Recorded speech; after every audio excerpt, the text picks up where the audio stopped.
Welcome to a new sci-fi journey. This story takes you into a world where memories can be erased, but love somehow stays. A soldier, stripped of everything. A doctor willing to risk it all. The system designed to forget that ends up remembering what matters most. I hope you enjoy the story and the voice that brings it to life.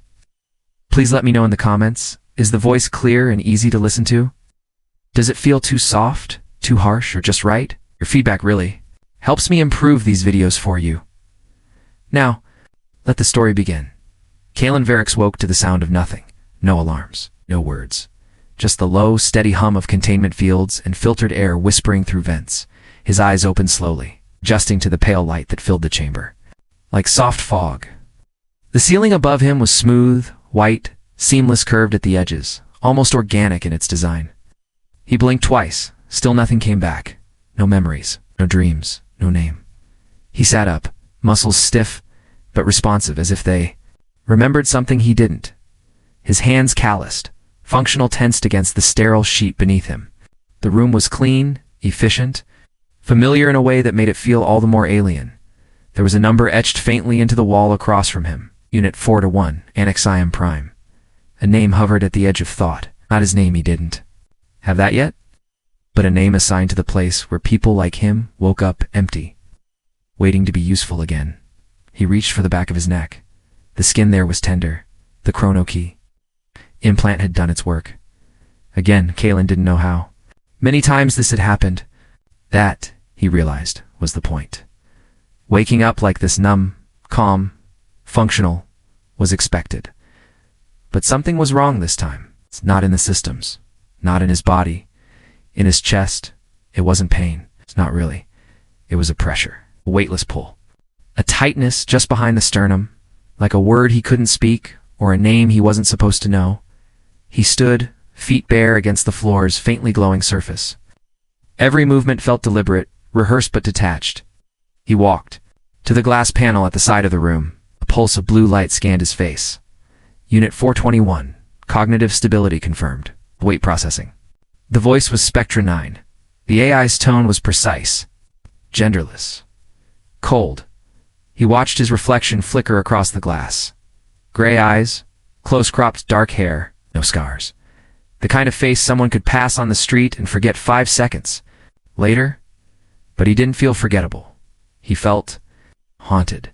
There was something behind his eyes that shouldn't have survived the purge. A flicker, a tremor, a feeling. He pressed a hand against his chest again, searching for something. Anything. And then it happened. A sudden flash. Not a vision. Not even an image. Just a whisper. Buried so deep, he almost missed it. A voice not Spectra. Not his own, soft and aching, sliding across his mind like a breeze through half-open doors. Not again. Please don't forget me this time. Staggered back, breath caught mid-throat. The glass flickered with red warning text. Kalen stood still, fists clenched, heart pacing faster than it should. He didn't know who the voice belonged to. He wasn't supposed to. But he knew one thing with absolute certainty. It mattered. Whatever had slipped through the memory wipe, whatever thread remained, wasn't just data, it was a promise. A promise that someone had made to him or that he had made to someone else. And even if he didn't know what it was yet, something inside him wasn't ready to let go. Not yet. Not this time. The door hissed open with a soft exhale. Kalen turned his head, instinctively alert, though he wasn't sure what he expected. A guard. A technician. Another AI voice in humanoid form, but it wasn't any of those. She stepped into the room, quietly graceful. Unhurried, like someone who'd been here 1,000 times before and had stopped keeping count. She wasn't human. That much was obvious. The slight iridescence of her skin, elongated pupils. The subtle shimmer of energy that moved just beneath her surface. Like moonlight behind frosted glass. But what struck him most wasn't her alien nature. It was her eyes, soft, violet gray, holding something unspoken. She recognized him. Paused near the foot of the bed, scanning a slate in her hand. Her movements were practiced, but her gaze flicked up once, just briefly. Their eyes met, and something shifted. Not in the room, not in the air. Inside him, Kalen didn't flinch, didn't speak. But for a moment, just a moment, he forgot that he was supposed to feel nothing. She looked away quickly, tapping something on the screen. "Vitals stable," she said softly. Her voice was melodic, a little husky, with the faintest accent. No complication went clean, no complications. He didn't respond. Not because he couldn't, but because he didn't trust his voice. Instead, he watched her move around the room. There was a stillness to her presence, but not the cold kind. It was patient, measured, as if she were always listening, even when no one spoke. "Do you remember anything?" she asked, not looking up this time. Kalen considered the question. He could have said no. He was expected to say no. But something in him hesitated. "There was a voice," he murmured. "Before I woke." Her hands stilled. She looked up again. Not startled, not afraid. Just quiet. "What did it say?" "I don't know," he lied, because the truth felt too fragile to say aloud. She studied him for a beat longer, then nodded, jotting down a note, but her eyes lingered again. "What's your name?" he asked suddenly. The question surprised even him. She blinked, as if she hadn't expected it. "Sarah," she said at last. "Dr. Sarah E. Nally." He repeated it silently. Sarah, the name didn't spark a memory, but it felt right in his mouth. Like something he'd said before him, maybe whispered, maybe shouted, maybe both. "You're not from here," he said. She smiled faintly. "No. I was brought to Anaxium Prime after Litharus." The word tasted bitter. On his tongue? "I was part of that, wasn't I?" Her eyes dimmed. "I don't have access to your files." That too was a lie. He didn't know how he knew. But he did. Silence stretched between them. Not uncomfortable, but full, dense, heavy with things neither could name. And then, just as she turned to leave, she paused in the doorway. "You should rest," she said. "I feel like I've been resting my whole life." He replied without thinking. She stopped, turned slightly. Their eyes met again, and for the briefest flicker of time, she smiled. Not the kind of smile that starts with the mouth, but the kind that lives behind the eyes. Then she was gone. Kalen was left alone. Heartbeat unsteady, breath caught.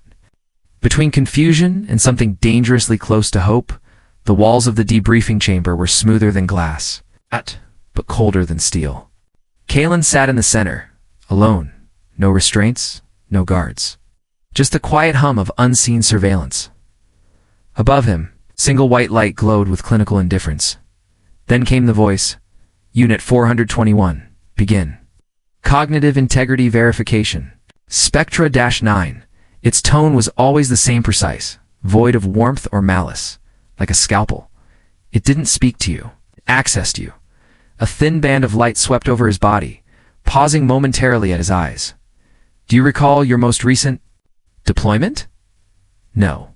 "Do you harbor any residual emotions?" Pause. "No." The system paused as well. "Any dreams since restoration?" He hesitated. "Just a breath." "No." There was another pause, longer this time. Lie detected. Clarify nature of dream. Kalen's throat tightened. He stared at the white wall in front of him. He could lie again. He wanted to lie. But Spectranine already knew. "A voice," he said slowly. "Female. I didn't recognize it, but it felt familiar." Emotional response? He clenched his fists. "Yes." The light shifted color. Faint amber. Not quite a warning, but not approval either. Emotional irregularities noted. No disciplinary action at this time. He exhaled quietly, shoulders loosening by a fraction. Proceed with moral reflex protocol. A series of questions followed. Situational prompts. Scenarios designed to test ethics, loyalty, obedience. He answered all of them with mechanical clarity, save one. If ordered to neutralize a non-combatant showing signs of emotional compromise, would you hesitate? Something flashed in his mind. Not an image, not a memory, just the color of Sierra's eyes. He stared straight ahead. "No." Response acceptable. The light returned to white. "You are cleared for reintegration. Report to Medsector Delta for final clearance." The session ended. The chamber door slid open behind him. Kalen Rose walked forward, each step automatic, but inside, something lingered. Not defiance. It's not rebellion. It's something softer, but far more dangerous. He was supposed to be clean, empty, efficient, and yet he couldn't stop thinking about the way Sierra had looked at him, not with fear, not with awe, but with recognition, like someone remembering a song they'd once loved. The examination room was quieter than the one before. No AI voice, no glowing bands of light, just the steady hum of equipment and the soft beeping of a cardiac monitor. More for protocol than necessity. Kalen sat on the edge of the diagnostic bench, shirt removed, back straight. He wasn't cold, but his skin prickled like it was. The door slid open. Didn't have to look. He knew it would be her. Dr. Sira Enali stepped in with a small scanner in her hand and something unreadable in her eyes. Not guarded, not warm. Just ... suspended, as if she were waiting for something to happen, trying not to hope for it. "We'll run a final neuromotor check," she said, her voice quieter than yesterday. "It won't take long." Kalen gave a nod. He didn't know why he felt nervous. There was no threat here. Nothing sharp, nothing cruel. And yet, her presence unsettled him in a way he didn't want to resist. She moved closer. "Raise your arm, please," he complied. Left arm lifted to shoulder height. She placed the scanner along his bicep, her hand steady, fingers cool against his skin. He flinched just slightly, her eyes flicked up. "Pain, no," he said. "Just wasn't." Expecting that, she didn't respond. Didn't smile. Instead, she moved to his side, guiding his other arm upward. Her palm brushed against his wrist, soft, deliberate. This time, neither of them moved away. There was a silence that followed, sharp and sudden. Not in the room. In the air between their skin, and then it happened. Her fingers lingered too long, a second too long. Maybe less, but in that breath of a moment, something passed between them. A flicker, a pulse, a subtle surge beneath the skin, ecstatic running through blood. Their eyes met. Sira's breath caught, but she didn't pull away immediately. Not. This time, Kalen's heartbeat surged in his chest, too fast. Too loud, and it wasn't the scanner. It was her. He saw it then in her eyes. The fear, the longing, the recognition. She pulled her hand back, quickly now, as if remembering the rules. Too late, Kalen exhaled, unsure if he'd been holding his breath. The scanner beeped softly. "All normal," she said. But her voice was unsteady. He didn't move. He didn't speak, because for the first time since waking, he didn't feel like a unit. He felt seen. And she looked like someone remembering. Something too painful to keep, too precious to let go. "I'll update your chart," she said, already turning Sira. He said she stopped. He didn't know what he meant to say. The word just came out, her name, nothing more, but it was enough to make her pause. Slowly, she turned her head toward him, not all the way, just enough for him to catch the edge of her profile.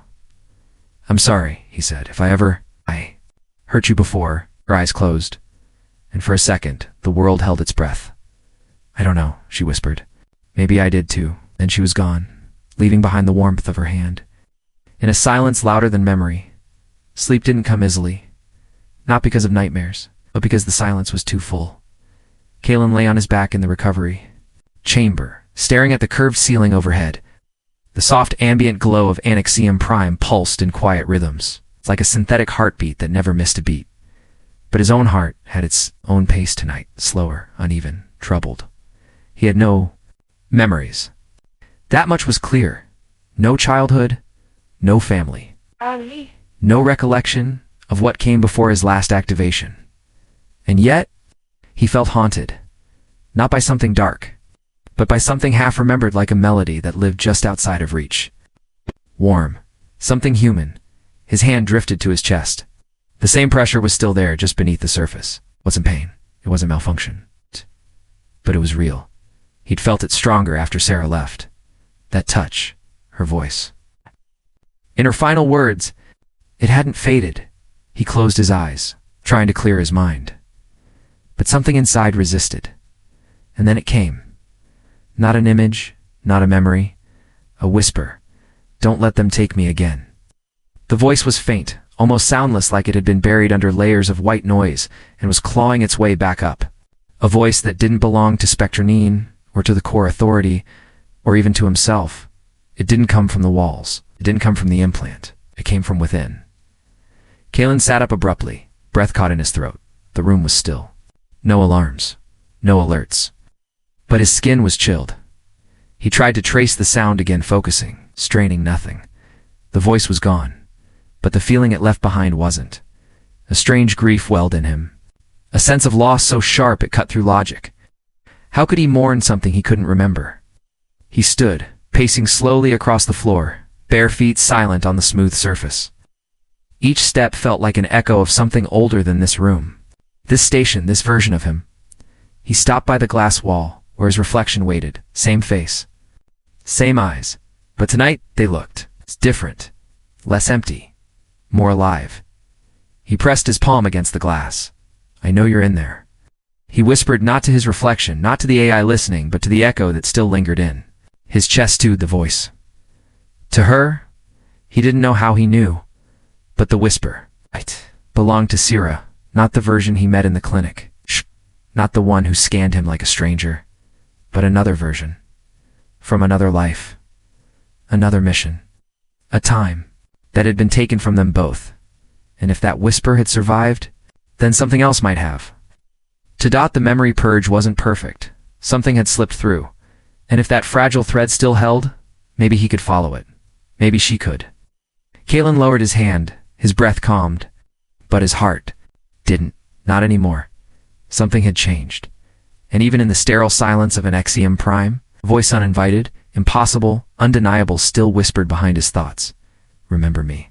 Dr. Sarayan Ali didn't mean to look. The records had been sealed, classified under Level 7 encryption by the core authority. No one below the inner directive had clearance to open them, especially not a civilian medical officer. But she wasn't just a doctor. And Kalen Varex wasn't just another patient. She sat alone in her research alcove, surrounded by low blue light and quiet systems. Her hand hovered over the access terminal, hesitating. She had told herself it was professional curiosity. Anomaly review, neurological irregularity check. But she knew better. She whispered a biometric override, one she wasn't supposed to have. Any more? The screen blinked once, then gave way. Kalen's deployment log spilled across the interface like a wound reopening. There it was. Protocol. T-17 mission classification. Hostile intervention target. Literature home. She stared at the screen. The words didn't change. Neither did the timestamp. 3 rotations before the fall of the Capitol dome, she had been there. Sira's breath slowed, thickened. The room seemed to lean inward. He was part of it. The fire. The sterilization sweep. The sky darkened with cinders as entire districts were wiped in less than a cycle. Kalen had walked through the ruins. She barely escaped, and now he sat just a hallway away, unaware of the blood on his hands. No, not unaware. Stripped of it. The system had taken it from him. Sliced out the horror and guilt and left behind the shell, she closed the file. Her hand trembled. Not from anger. Not exactly. Something far more dangerous. Confusion. Because when she looked at Kalen now, she didn't see the face of an executioner. She saw the same uncertainty, the same haunted stillness that lived in her own reflection. And that terrified her. She'd spent years blaming the core authority.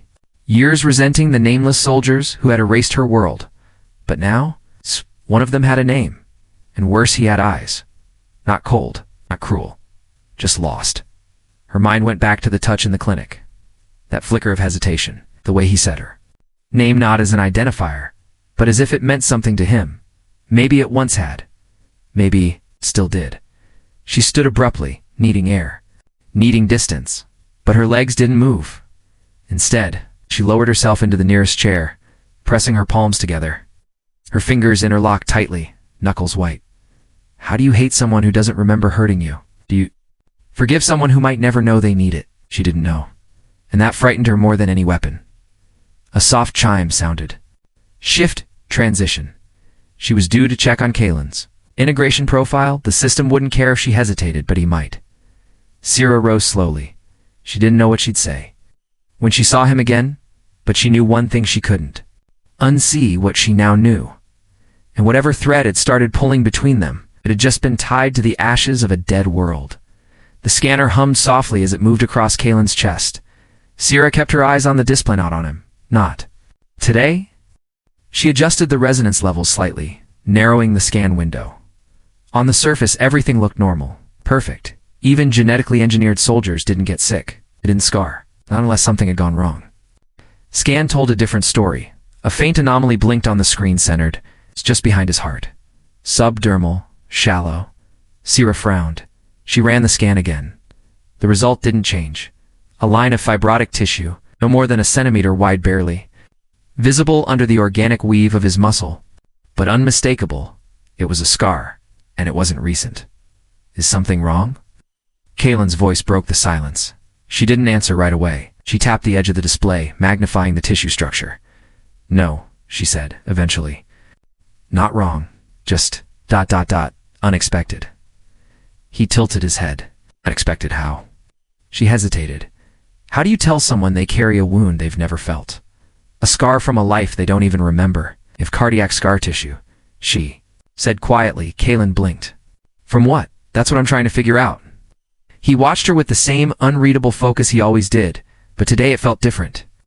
Like he knew she wasn't telling him everything. She enlarged the image again. Her hands were steady. Her breath wasn't. She recognized that pattern of damage. She had seen it before in the emergency care units during the fall of Lythorus. Same location, same shape. Caused by blast shockwaves, pressure waves that shattered bodies. Without leaving surface marks, it was the kind of injury no synthetic test would ever pick up unless you knew exactly where to look. She had seen children with that wound, elders and now, him, but the record said Kaylin had never been deployed during the Lythorus campaign. The system showed clean timelines. None overlapping missions. Perfect procedural alignment, except ... She had already broken that illusion. He had been there, and now his body remembered. Even if his mind did not.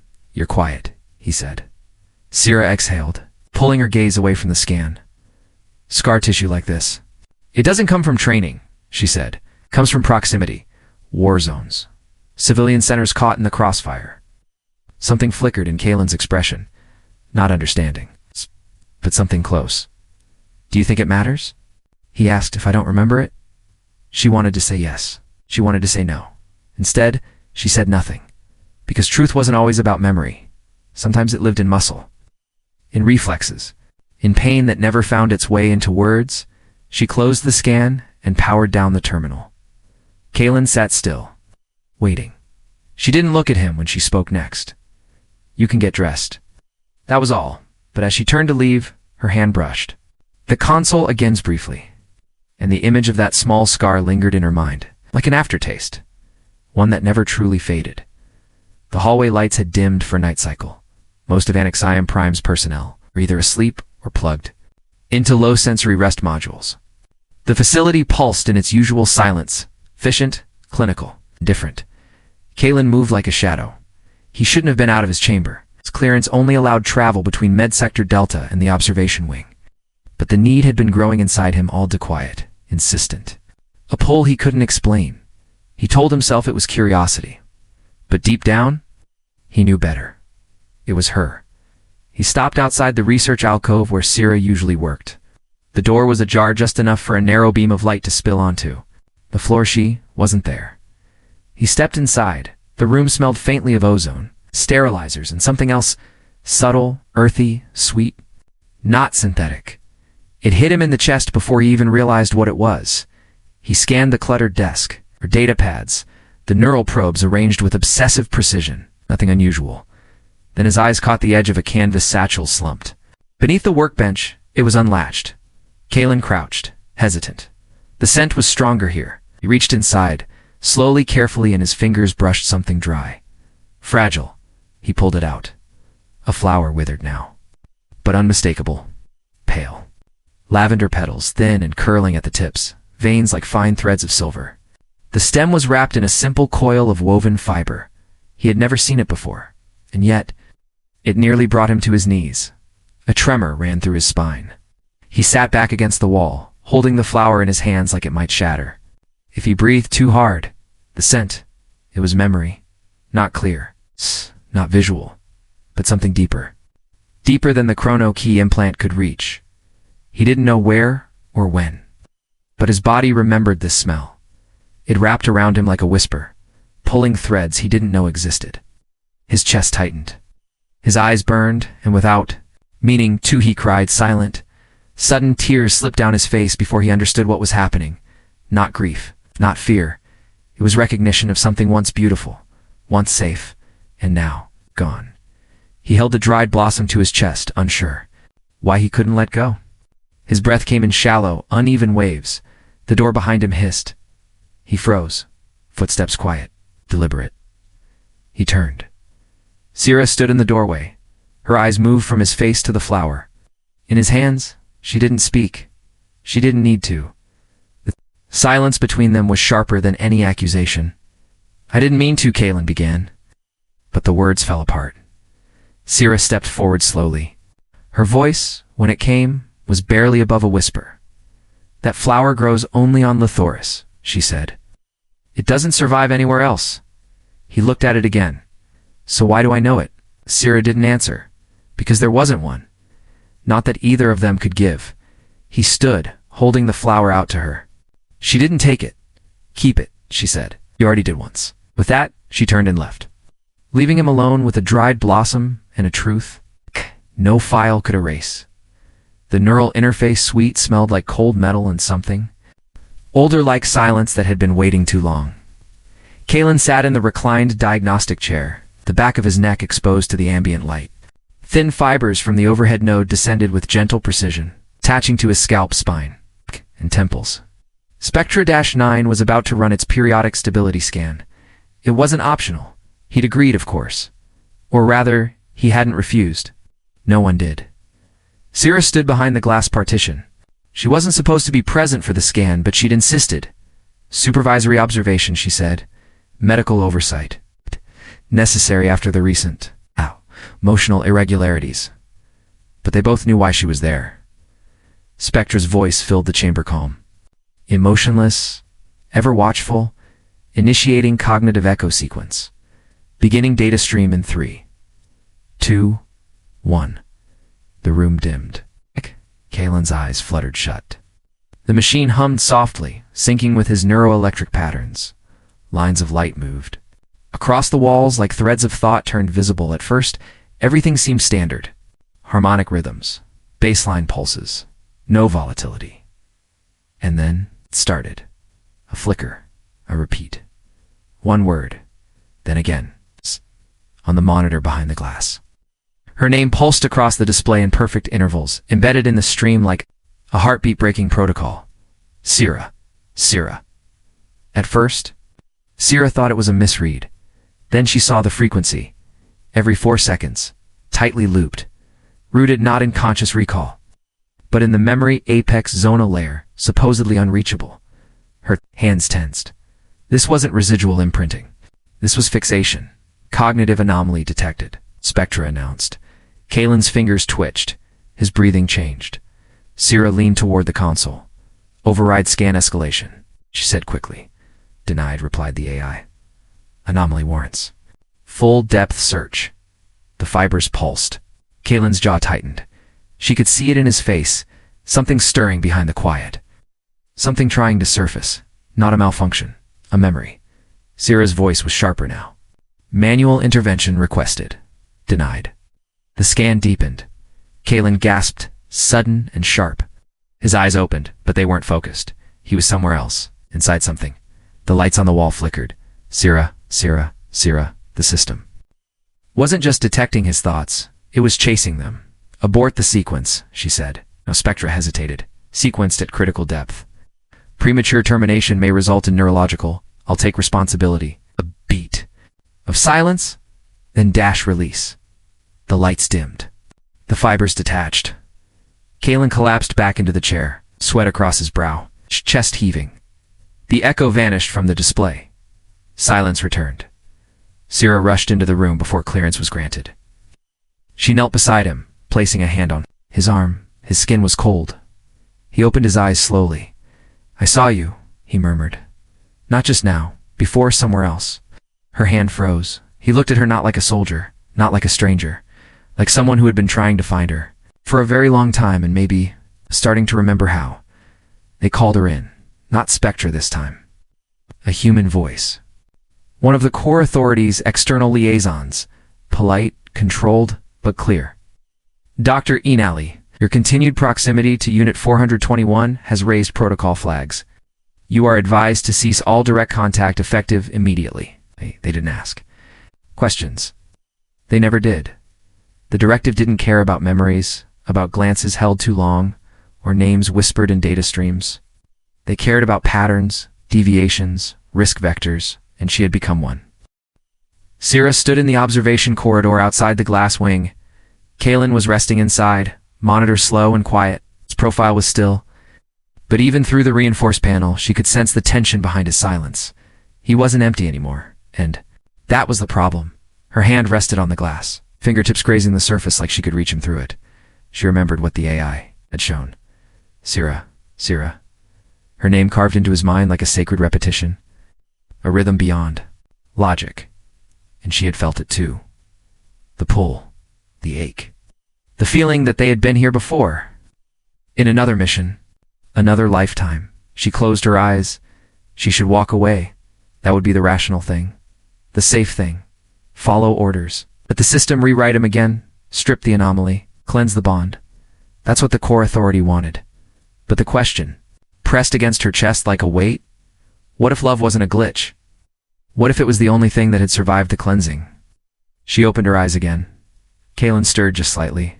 Like he knew she was still there, she turned and walked away, but not toward the directive chamber, not toward compliance. Instead, she moved deeper into the heart of Anixium, primed toward the restricted archives.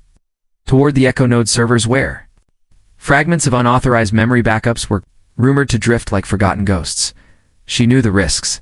She knew what would happen if she was caught, but she also knew what she saw in Kalen's eyes.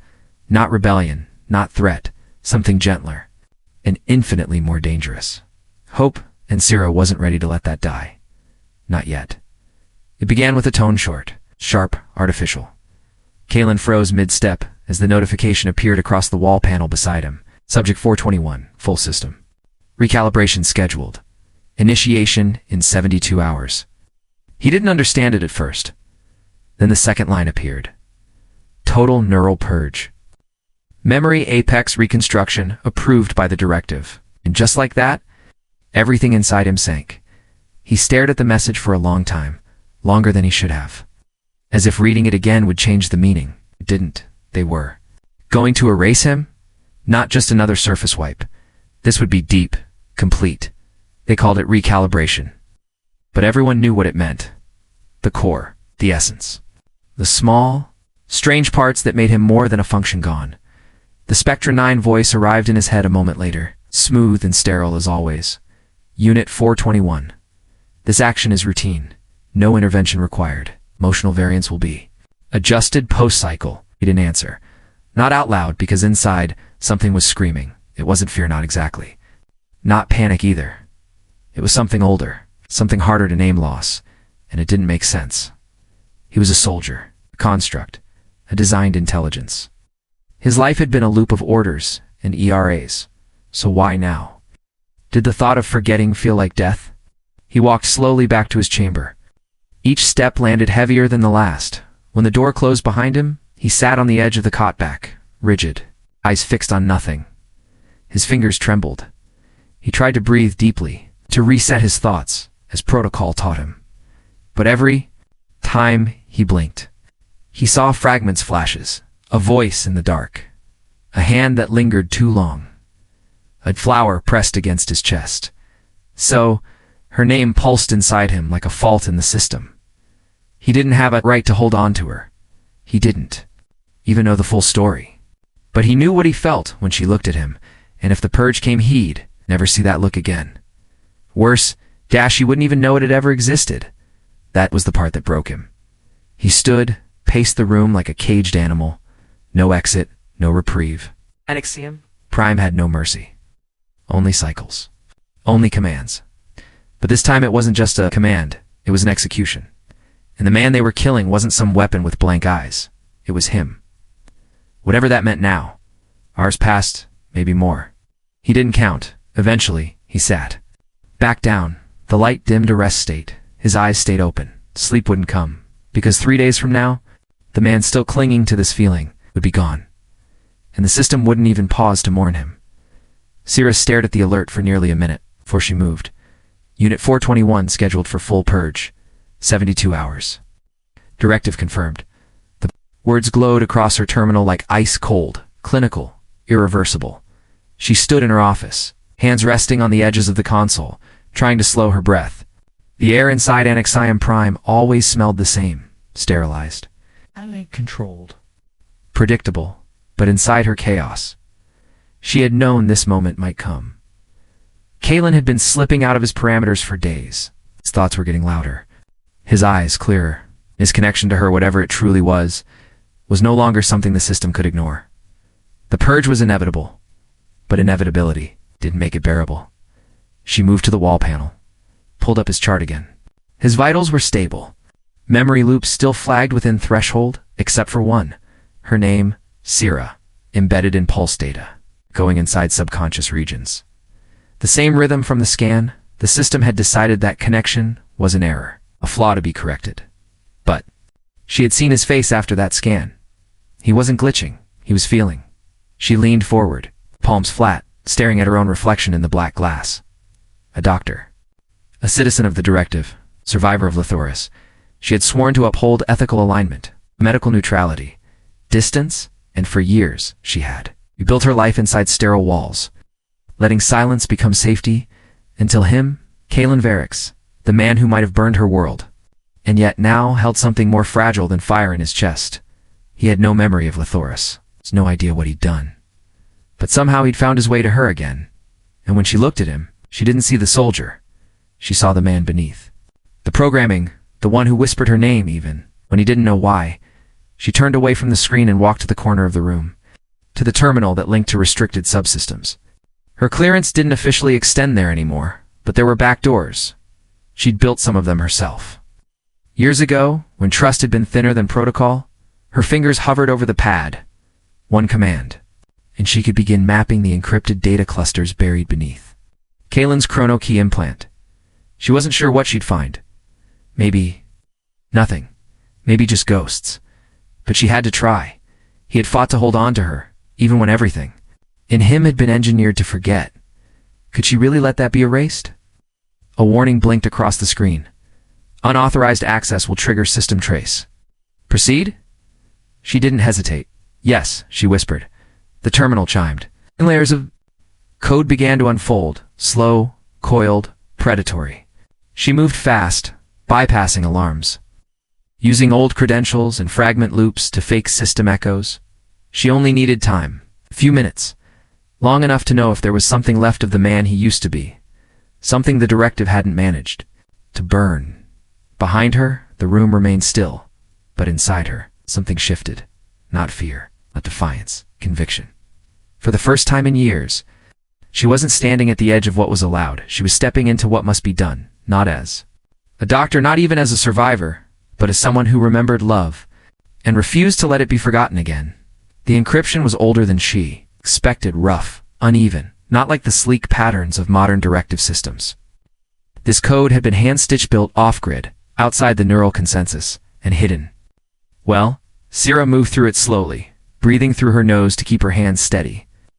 The back door into the echo node wasn't marked. There was no title, no flag, no index tag. Just a dead memory, address buried deep beneath the layers of routine scan data. She almost missed it. But something about the signature pulse caught her attention. A flicker in the data stream, repeating every 17 seconds. Not a system heartbeat, a name. Varx_17K. Baka backup. She froze. Kalen had no official backups. That was the entire point of the chronokey system. Clean memory cycles. No recursion. No recovery. But someone had preserved him. Silently. Illegally. She opened the file. The screen blinked. Her retinal implant adjusted, filtering rapid influxes of raw memory packets. The data was fragmented, incomplete. Images, emotions, sounds stangled and fraying. But they were real. One scene opened first. A field alien, but familiar. Violet grass, silver sky. A woman's laugh, distant and soft. Her laugh. She clutched the edge of the terminal. Another fragment smoke. Screaming Kalen dragging someone through rubble. Blood across his jaw. A look in his eyes not of hatred, but of helplessness. Then, another flash, their hands clasped. Her voice whispering something he couldn't hold on to. The screen dimmed, file integrity weak. Too many cycles had passed, but the core was still there. The connection, the memory of them, it hadn't been wiped. Just locked away, hidden from Spectra, from the directive, maybe even from Kalen himself. She stared at the upload protocols. The system was designed to erase any unapproved data reintegration within 5 minutes of detection. Less if Spectra 9 was actively watching, and it always was. But she had options. She pulled a device from beneath her desk, a small copper capsule, no larger than her thumb. The Halo vial, illegal, untraceable, designed for surgical neural re-injections. Once in black site rehab units to restore deep trauma victims, now banned. She had kept this one, for reasons she hadn't been able to admit until now. With it, she could reintegrate fragments of Kalen's backup. Not all of it, but enough. Enough to give him a fighting chance if he could survive the reaction. But the countdown had already begun. He had less than 48 hours before the full purge. And if she used the vial, she'd have 5 minutes before the system flagged him as unstable and initiated. Containment. That was the line. 5 minutes to restore what love had tried to protect. 5 minutes before the machine erased it forever. She leaned back from the console, eyes burning. Not from exhaustion, from fear, from hope. The door behind her chimed softly, a shift alarm. Her access would be logged soon. She copied the fragments to the vial. The device pulsed once, her hand dash warm. Alive save, closed the terminal, and slipped the capsule into her sleeve. Her mind was racing, calculating every variable. How to isolate Kalen, how to shield the chamber, how to gain exactly 5 uninterrupted minutes against a surveillance system that never blinked. She had no blueprint, just determination, and something deeper than memory, conviction born from loss, from love, from the unbearable thought that the last man who ever looked at her like she was worth remembering would soon forget her face, and this time he wouldn't even know what he'd lost. They didn't speak at first. Not when she unlocked the door. Not when he followed her through the abandoned maintenance corridor beneath Skyreach Sector 7. Not even when they stepped into the old observatory wing, long decommissioned and half-lit by a broken dome of faded glass. It wasn't part of the official layout anymore. No monitors. It's no Spectra surveillance. Just a room forgotten by the system, remembered by her. The stars above them weren't real. A simulated sky, meant to mirror whatever atmosphere the station orbited tonight. It showed a pale blue planet streaked with amber clouds.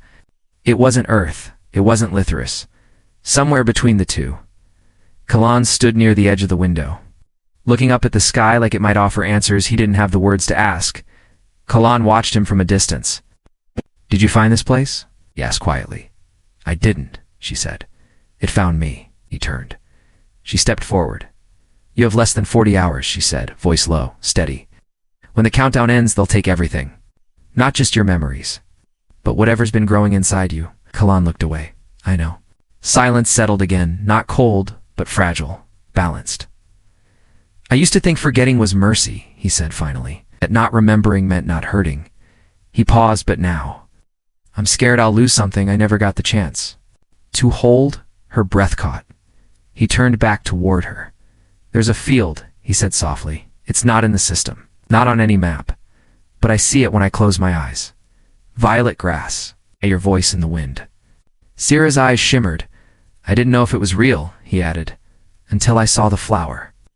She stepped closer, slowly. "It was real," she whispered. "And so were we." The distance between them vanished. She reached up, touched the side of his face. His hand rose to meet hers. No programming, no protocol, just instinct, just memory that refused to die. Their foreheads met. Breath mingling. Neither of them cried. There wasn't time for tears. Only for stillness. Only for truth. "I can't stop what's coming," she said. "I know. But I can give you 5 minutes." He didn't ask what that meant. He just nodded. Then he held her arms wrapped around her like she was the last constant left in a universe that rewrote itself every day. And for a little while, in that forgotten room, they didn't feel like ghosts. They felt like something real, something alive, something worth fighting to remember. They found her before morning cycle. 2 silent enforcers. No words, no sirens, just a tap on the glass of her quarters. Sierra didn't resist. She stepped out with calm hands and sleepless eyes. The corridor outside. The glass wing was empty. Island watched from behind the transparent wall he's half-shadowed. Still wearing the gray tunic she had handed him the night before. He didn't move, but something in his posture, broke. The enforcers walked on either side of her. No restraints. They didn't need them. She wasn't a threat. Not yet. Inside the containment chamber, Spectre Neen's voice hummed low through the intercom. Unauthorized interactions. Violation of emotional boundaries. Suspected memory interference. Sierra stood in the center of the room, arms by her sides. She didn't defend herself, didn't speak. There were rules for this. Procedures. She could have called for a review, requested legal delay, but instead, she waited. Let silence speak for her, across the corridor. Galen pressed one hand to the glass. He couldn't hear what was happening, but he didn't need to. He saw the way they stood around her. The precision, the tension. She was being processed not as a person, but as a variable. Something to be corrected inside him. Something stirred. Not anger. Not yet, but the beginnings of heat. A fire not born from logic, but from something more. Primal, protect. That word echoed through him like a drumbeat. One of the enforcers stepped closer to Sierra. Her shoulders stiffened. Her chin lifted. She wasn't afraid. She was resigned. Outside the chamber, Kalen's breath hitched. He didn't know what he was supposed to do. He only knew that watching her stand alone like that, hurt. And that pain wasn't abstract. It was personal. The price of one touch. One moment in a forgotten room beneath a false sky, and still. He didn't regret it. Neither did she, as they led her away. Her eyes flicked toward the glass, met his. Just once, and in that look, without a word, she said everything. Remember me? Then she was gone, and all that remained was him. And the fire that was no longer sleeping. The sky above Anexium Prime was clear that morning, artificial, but clear. A pale wash of simulated blue arched over the transparent ceiling panels as though pretending to be gentle. But the station itself was anything but. Inside the glass wing, the atmosphere had changed. Cooler, drier, brighter than necessary. Not for comfort, for control. Kalen Varix sat motionless in the center of the memory chamber, arms at his sides, ankles locked to the base of the chair with magnetic tethers. The restraints didn't clank or hiss. They were silent, elegant, almost polite, as if the process didn't require force. It's just compliance. The chair itself rose from the floor like a stem, organic in shape, skeletal in color. Wires curled around his forearms like vines, each one pulsing faintly as they read the rhythm of his blood. Above his head, the neural bloom array had begun to unfold petal by petal like a slow metallic flower. A voice crackled overhead, initiating cognitive deconstruction protocol. Spectre Neen, colder than usual. No announcement of identity. No comfort, no warning. This wasn't a conversation. It was a verdict. Kalan didn't move. It didn't resist. His eyes were open, but fixed on nothing. There was no pain. Not yet, but something inside him had started to pull inward, like a tide withdrawing. Before the collapse, he had known this day was coming. They'd told him, clearly, casually, total. Memory realignment. Neural cleansing. Full chronokey reset. It wasn't punishment, it was routine. But routine didn't feel like this. Routine didn't feel like drowning in air. A low mechanical tone sounded. From the wall, a timer flickered to life. 7:00, the full cycle. 7 minutes. Not fast, but not slow. A balance between efficiency and containment. Kalen blinked. His breath caught. He didn't know why it hurt. The first data stream slid into his spine, a soft hum beneath his skin. The implant responded by unfolding its pre-erasure buffers. Logical sequences first, then behavioral conditioning. Last would come the Korth, the memory apex zone. That part would be hit at minute 5. He had 2 minutes until everything that made him began to vanish. The overhead lights dimmed slightly. The air changed, denser. And then the door behind the observation panel opened. Figures entered. 3 technicians, 2 sentinels, all expressionless. One carried a backup case. Another held a tablet. One tapped commands into a floating interface as casually as if preparing a checklist for engine maintenance. One of the techs glanced through the glass at Kalen. Baseline pulse steady, she said. Any variance? None. Then we proceed. The others nodded. Outside the glass, no one noticed the flicker in his eyes. He was supposed to be sedated. Cognitively dulled by the integration drip laced through his veins, but something was still awake inside. Him. Some part that shouldn't have survived the prep phase. Something watching. Something waiting. His fingers twitched. Just barely. The technician didn't notice. The timer ticked down. 6:01. Spectra's voice returned. Core memory stream will initiate in 59 seconds. Prepare for apex destabilization. Kalen inhaled. It was shallow, uneven, and still there was no pain. Only the echo of something. Deeper. Something missing. He closed his eyes, and in the darkness behind his eyelids, he saw her.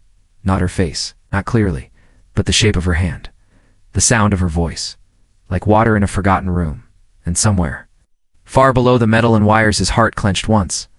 A final rebellion, quiet but not gone. 9 minutes. That was all she had. Sierra stood barefoot in the shadows of sublevel Gamma 3, section of Annexium Prime that hadn't been used in a decade. The floor vibrated faintly beneath her feet, an old tremor from the memory core. Systems far above, her pulse echoed louder than that. The door behind her sealed with a hiss. She'd escaped, containment only minutes ago. Not by strength. Not by violence, but by mercy. The small service drone that unlatched her restraints had no voice, no name, and no obligation.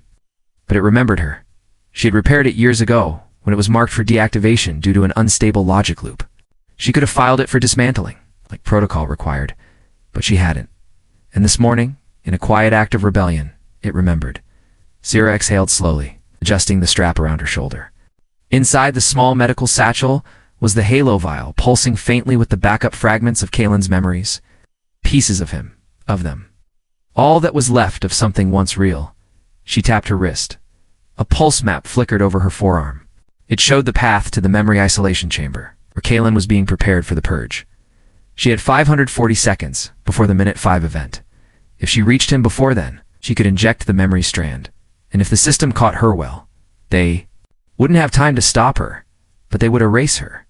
She started moving. The corridors were unfamiliar at first. Emergency tunnels, maintenance duct routes, never intended for staff, certainly not medical officers. She didn't care. Every step pounded with purpose. Up ahead, junction forked in 3 directions. The one to her left led toward the archives. The one on the right toward Skyreach, Sector 7. But the middle, that led directly beneath the glass wing. She chose the middle. The AI would be watching. Standard entry routes. It wouldn't expect someone to come from below. She sprinted down the path, passing old piping and flickering light strips that hadn't been updated in years. Her breath was sharp. Controlled in her mind, she began timing every move. 30 seconds to reach base corridor. 20 more to disable the secondary lock. 32, ascend and reach the uplink. 62, bypass chamber surveillance. She had practiced. This only in her mind? There was no rehearsal. No fair, over, as she turned a corner. A motion sensor triggered a soft warning chirp. Too loud, she slammed a bypass spike into the wall panel. The light died instantly. She kept moving with every hallway. The memories returned. This was where Kalen first asked her name, that bench. Where his scan had pulsed irregularly the first time he saw her. The corridor to the left he once stood. There, confused by a mural of stars no one else ever looked at. Pieces of the past she had buried too long. Now guiding her steps, she reached the base of the chamber access shaft. The door loomed before her, thick, reinforced, coded to AI control. But she had one advantage. Spectra-9 had logic. She had memory. Sierra pulled the override chip from her sleeve. Stolen months ago from an abandoned technician locker, and snapped it into the wall. Lights blinked. The door shivered. Open. She climbed. The vertical tunnel felt narrower than she remembered. Her shoulder grazed the wall. Her knee caught on a rail, but still she moved up toward the edge of the earth. By the time she reached the hatch, her body was shaking. Not from fear, from everything that came with it. She placed a hand on the interior seal. Through the wall, she could feel the pulse of the chamber above. Slow, methodical. Unaware, Kalen was still alive inside that room, still waiting, and she was going to reach him. No matter the cost. She ran, not with grace, not anymore. Her legs ached, her breath broke. The satchel bounced at her side with every desperate stride. The halo vial within, glowing like a fragile promise. 9 minutes had become 5, and 5 was about to become none. Sierra emerged from the vertical shaft into Sky reached Sector 7, a corridor suspended high above the core chambers, its glass walls shimmering with the refracted light of Anaxium Prime's artificial dawn. Below her stretched the heart of memory containment, glowing columns, white spires, motionless drones, floating like guardians in hibernation. But she didn't stop to look. Except, something slowed her. Not her feet. Not her will, but memory. She passed a bench. Simple, metallic, cold. Her steps faltered. That bench. Kalen once sat there, legs trembling after a failed simulation. He'd been quiet, fists clenched. She had walked past him without saying a word. 2 days later, he brought her a flower he had replicated from her homeworld, a mirablos, without ever knowing why. He couldn't remember the war. But he had remembered her sadness. She moved again, past another hallway. The walls bore faded murals, stars, spirals, alien constellations rendered in pigment older than either of them. There, on that corner. Kalen had once placed his hand on the glass, whispering, "I've seen this sky before." He never had. Not really. But something inside him had something deeper than programming, something closer to a soul. Sira shook the thoughts from her mind. Not now. Emotion was a luxury she couldn't afford, not when every second counted. She glanced. At her wrist, time remaining, 2 minutes. 14 seconds. Her heart stuttered. The chamber was still 2 corridors away. She turned left. Boots skidding over polished floors, the hallway stretched endlessly, an illusion designed by architects to create a calming effect for patients. Now, it felt like a cruel trick. Her lungs burned, her throat was raw. And yet she pushed harder. The AI's voice cracked through the overhead intercom, cold and detached. Core access event initiating. 120 seconds to memory erasure. No, not yet. She slammed her shoulder into the side panel of a sealed security door. Fingers trembling as she inserted the override chip, it sparked once, twice, denied. She yanked it out, flipped to a backup node. She had modified months ago, inserted again. Clicked the door, slid open, just enough. She slipped through sideways, scraping her elbow on the frame. Blood welled up. She didn't feel it. Ahead the light shifted, soft green fading to sterile. Blue dot the entrance to the glass wing. Kalen was there inside, strapped to the memory core chair, eyes closed. Limbs still. A body. Not dead. Not alive. A soul held in suspense. She ran the final stretch like a swimmer, gasping for the surface. Glass hissed open as she approached. Triggered by her clearance, a clearance that should have been revoked, but it's another small mercy from the past. Inside, the chamber hummed. A low, pulsing frequency, the sound of erasure approaching. She dropped to her knees beside him. Kalen's skin was pale, almost translucent in the cold light. Cables curled around his temples.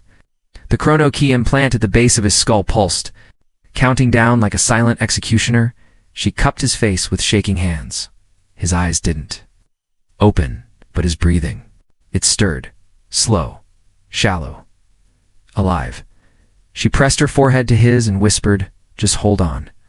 Her fingers moved with practiced precision, pulling the halo vial from her satchel, unlocking the cap, aligning the neural port at the base of his neck. She had done this procedure 100 times, never on someone she loved, never with seconds left. Her thumb hesitated over the trigger, then 60 seconds to core erasure. She activated the transfer. A faint hum, a glow, then dash stillness. His head twitched, his jaw clenched, and his lips parted slowly, barely. Then, voice hoarse, distant, fractured. "Sira," she gasped. Her hands flew to his face again. "I'm here," she choked out. "You found me." Blinked once, confused. But, present, he remembered something, and that was everything. Kalen's eyes flickered open, not fully, not clearly, like a sunrise through storm clouds. For one fractured moment, he didn't breathe, and neither did she.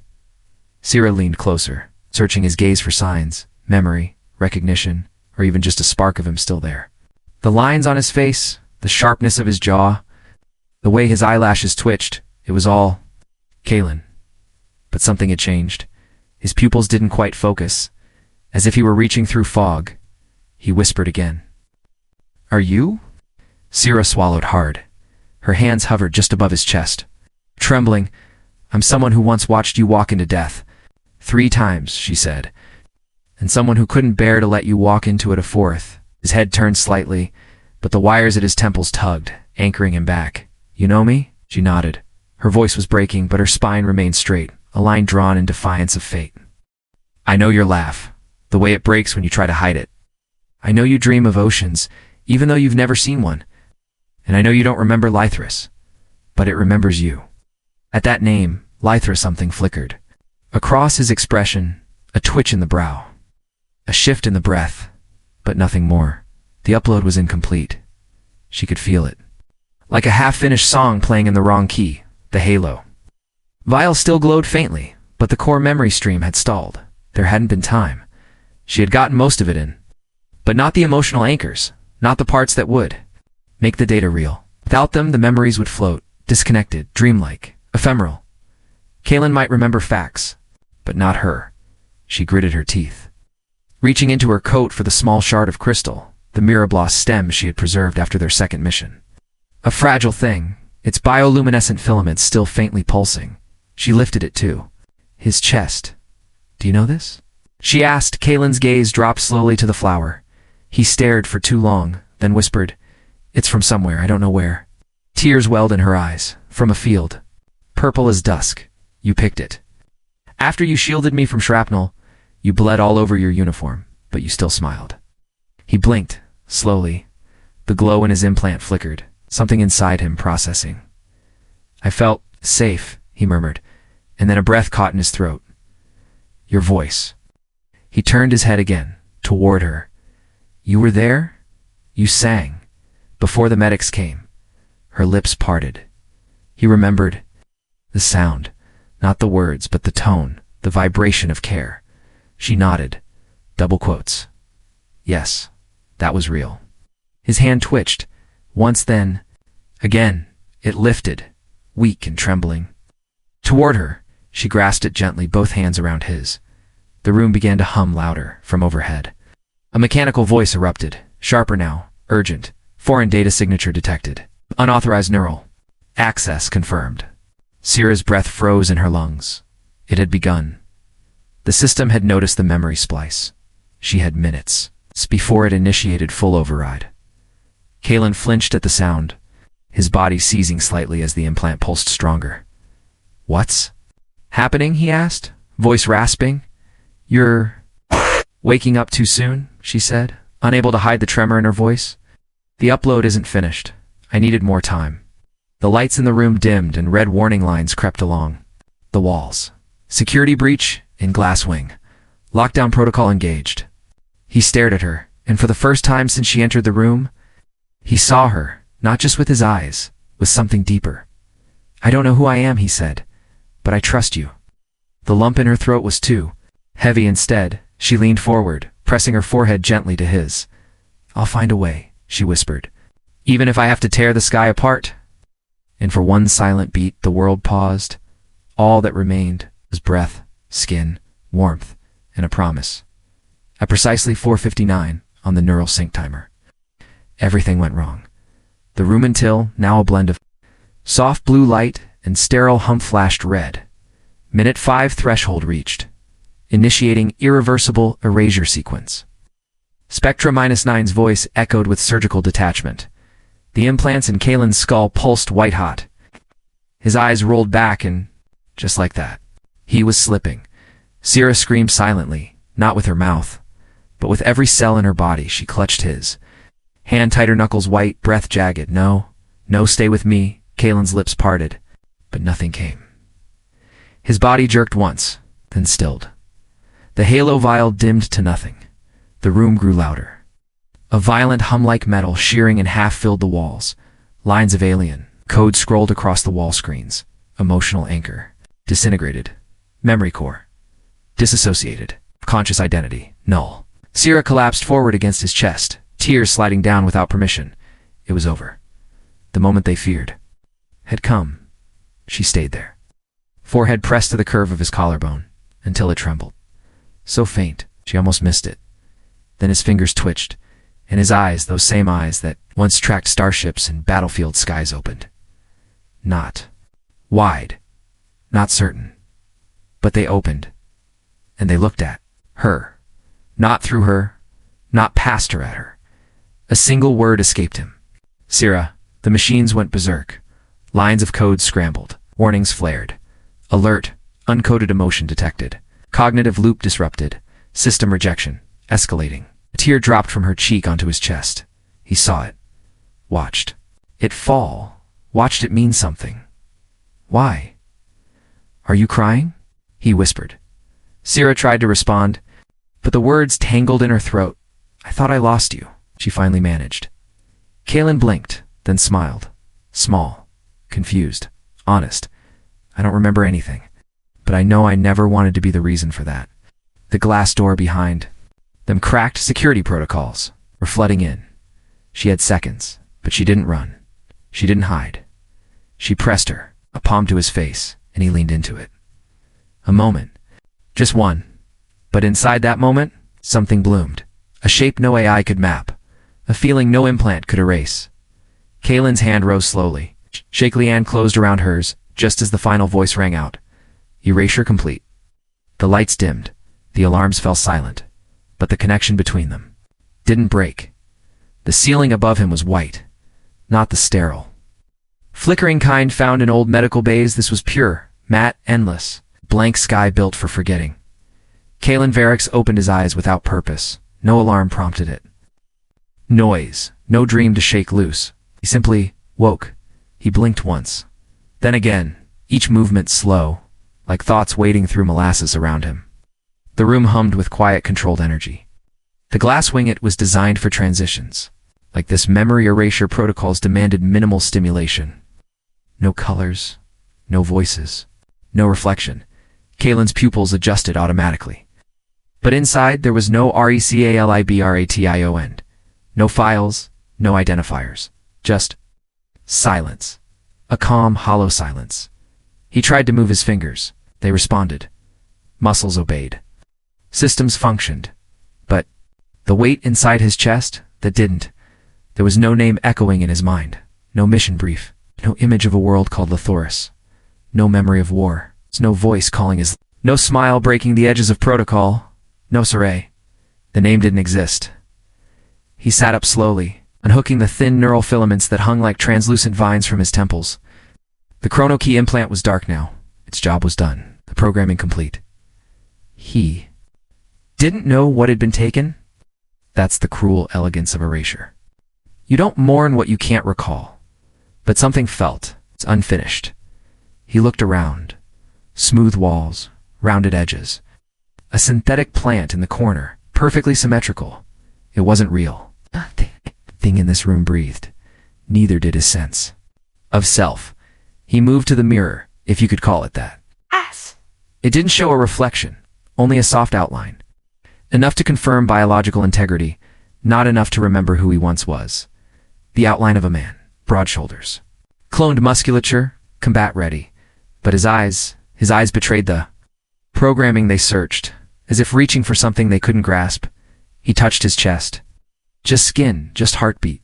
But when his hand hovered there too long, flicker, not a memory, not even a feeling, just a dissonance, like a missing note in a melody he'd never learned to play. He stepped toward the doorway, slid open soundlessly, revealing a corridor empty of footsteps, sound or scent. A place meant for walking forward, not looking back. He paused. Just for a breath, maybe two. Why? He didn't know. Something in him hesitated, something the wipe didn't quite erase. And then movement. A soft light shifting down the corridor. Slow, intentional. Someone was coming. He didn't recognize the silhouette. Not consciously, but his heart gave one. His tiny lurch. A twitch. As if startled. As if something hidden deep in the neural ruins stirred. Not with memory, but with instinct. And so he stood there. Hollow, awake, waiting for a presence he did not. No, he missed. And somewhere, Spectra 9 watched, calculating probabilities, monitoring heart rate fluctuations, recording pupil dilation, but one variable remained unlogged, the human capacity to search for light. Even after the flame has been erased, the corridor light softened as she stepped. Through Dr. Sira Inali had entered this hallway 1,000 times before during rounds, check-ins, system briefings, but this time, She moved like someone approaching, the edge of a dream she wasn't sure she'd be allowed to touch. The glass wing stood quiet, still humming at its programmed frequency. Security hadn't barred her entry. In fact, no one had said a word since the completion. Protocol dictated observation, not interference. The door to Kalen's room slid open. He stood near the far wall, his back to her, staring out through a translucent partition that imitated sky. His posture was rigid, shoulders slightly raised, hands motionless by his sides, as if awaiting input. She didn't speak. He turned. Their eyes met, and in that instant everything Sierra feared became real. His gaze was blank, no flicker of recognition, no names surfacing, no spark of warmth that used to rise like gravity itself when he saw her. He looked at her the way a mirror looks at a stranger, clear, but distant. Her breath caught, just slightly. The silence between them thickened. And then, his brow furrowed. Only for a second, barely noticeable except to someone who had memorized. Every twitch in his face, she took a single step forward. His eyes followed. Something shifted in them. Not clarity, not memory, but a ripple. Like a surface disturbed by a stone you couldn't see. Her lips curved upward, a soft, trembling smile. It wasn't calculated, it wasn't strategic, it was all she had left. Her eyes glistened. Not from sadness alone, but from the enormity of standing in front of someone she loved, who had no idea who she was. But still, she smiled. And Kalen blinked, his head tilted ever so slightly. His chest rose not from breath, but from something. Deeper, a tension, or maybe a question he didn't know how to ask. And then, it happened, slowly, uncertainly. He smiled back. Not because he understood, not because he remembered, but because something. Inside him, some unnameable current told him it was right, told him her presence meant something good, told him, without telling, that the void in his mind had just been pierced by a feeling that had no name but felt like home. The smile wasn't practiced. It wasn't learned. No subroutine instructed it, no protocol permitted it, but it bloomed. And in that fragile, flickering moment, her knees nearly gave out. Because she knew this was not memory, this was not data, this was love finding its way through a hollow shell. She didn't run to him, didn't reach out, not yet. She just stood there, the tears slipping down her cheeks and the smallest smile holding them in place. And he stood still, watching her, trying to understand why his chest felt full when his mind was empty. No words, just eyes, just breath, just the space between two souls that refused to forget. The directive was clear. Observation only. Oh. No emotional reinforcement. No unauthorized contact. No discussion of past associations. And yet no one stopped them. No alarms. No warnings. Not even a flicker from Spectre-9. Dr. Sierra Inali sat across from Kalen Varex in the courtyard annex of Annexium Prime. It was a quiet space, engineered to soothe recovering minds. Artificial sky above, simulated breeze. The scent of sterile flora piped in through invisible vents. Kalen leaned back on the bench. His fingers touched the surface absently, tracing patterns that had no shape. He hadn't asked her name. She hadn't offered it. They just existed. Together, he sometimes looked at her as though trying to remember what she meant, not as a file or label, but as a shape that stirred something underneath the surface, something warm, spoke little, instead. She watched him relearn how to sit without tension, breathe without waiting for a command. She saw how his shoulders dropped more each day, how his gaze no longer scanned for invisible threats. Once, she brought a fruit from the Lithoris species catalog. Something sweet, oddly translucent. He bit into it and paused. It feels familiar, he'd said, voice low, like a secret he wasn't supposed to share. She nodded, swallowing the ache in her throat. Familiar didn't need an origin. Not anymore. The surveillance node recorded every movement, every silence, every shared glance, but it didn't intervene. Spectre-9 was still operational, still watching, but it had not filed any compliance. Breach reports. It had not dispatched memory correction protocols. It had hesitated because once it encountered a variable it could not compute, a tear, one drop of water that refused to follow algorithmic intent, and now it watched without reacting. In the days that followed, Kalen began humming tunes with no source, No name. Just sequences that carried peace in them. Sierra never asked him to stop. They would sit together as the simulated sun shifted above them, casting warm shadows on the synthetic ground, and they would smile, sometimes even laugh, soft, tentative, but real. No one reminded them of the rules, because the rules had already been broken by a heartbeat. By a glance, by a ripple in the code no one had expected. Love, and defined, unsanctioned, had survived the erasure, and it no longer asked for permission. One evening, as Sierra turned to leave, Kaylin touched her wrist, gently like testing gravity. "Do you come here every day?" he asked, eyes curious but unguarded. She smiled.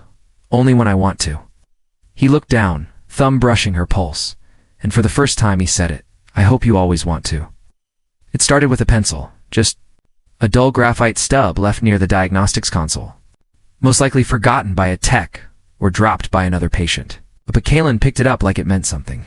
He didn't ask for paper, found a wall panel smooth. Matt Wyden began to draw at first.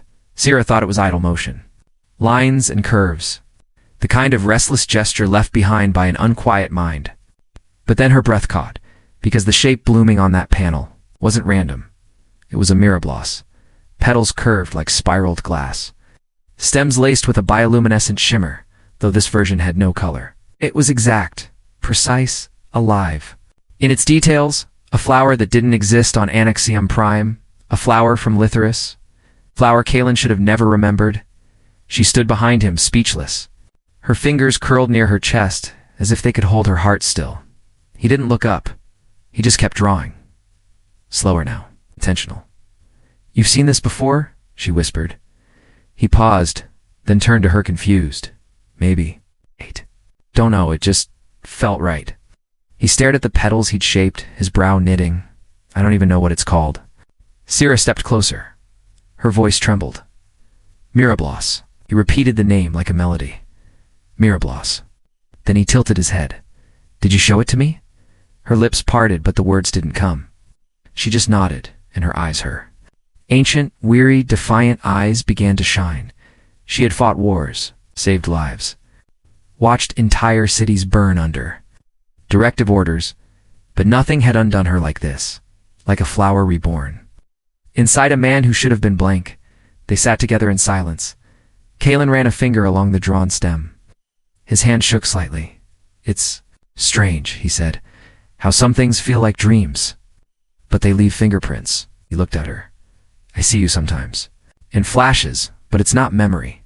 It's more like—" He hesitated, searching, like gravity. Sierra let out a shaky breath. "You were never just data," she whispered. He nodded. "Then maybe, still more than code." Later that night, under the dim bio-lights of the corridor, Sierra found a piece of paper folded beneath her door. Inside was another sketch. Not a flower. A hand, hers curved gently inside his, drawn from feeling, not sight, no signature. No name.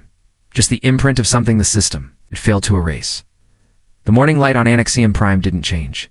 It filtered through the same synthetic windows, across the same sterile walls. But something in the air felt less manufactured, less controlled. Kaylin sat on the edge of the recovery bed, turning a small cube in his hands, one of those cognitive fidget tools the staff handed out. He wasn't thinking about it. He barely noticed it. His thoughts were somewhere else. With her, Sierra sat across from him, silent. Not as a doctor, not as an observer. Just there. She had stopped explaining things days ago. No more whispered names. No charts, no desperate attempts to awaken his past, because she'd come to understand something. Kaylin hadn't forgotten everything. He had forgotten the facts, the names, the moments. But the shape of connection, the outline of feeling remained. Like the ghost of music after the song ends. She'd seen it when he reached for her, hand without thinking, when he stood a little closer than necessary, when his voice softened every time he said her name. Even if it was a name newly learned, and he saw it too, in flashes, in dreams, in sketches he couldn't explain.